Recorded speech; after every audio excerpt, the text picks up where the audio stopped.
reka ngushimire kuba uhisemo gukurikirana gahunda zose za Radio Africa aho uherereye mu mande zitandukanye zigize kino gihugu cy'u Rwanda.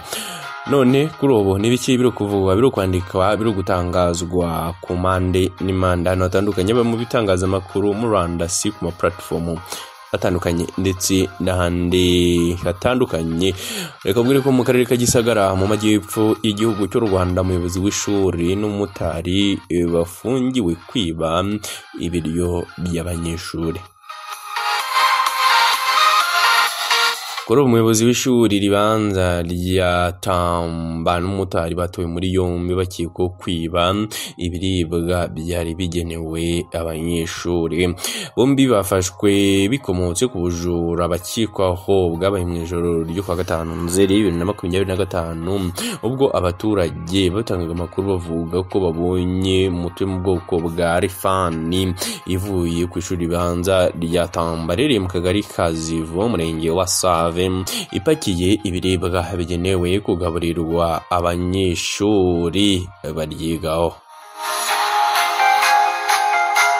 Ibi biribwa rifani yatwaye byarimo akawunga ibiro 125, ibishyimbo ibiro 100 ndetse n'amavuta yo guteka litiro zigera kuri 40.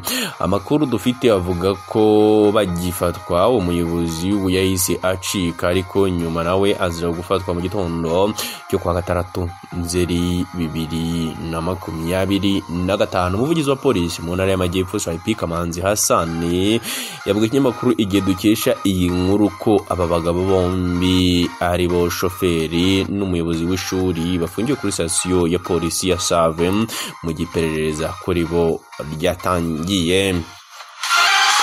Aho magambo yagize ati abafashwe bombi bakekwaho kwiba ibiryo by'abanyeshuri bakabipakira moto bikajya kugurishwa.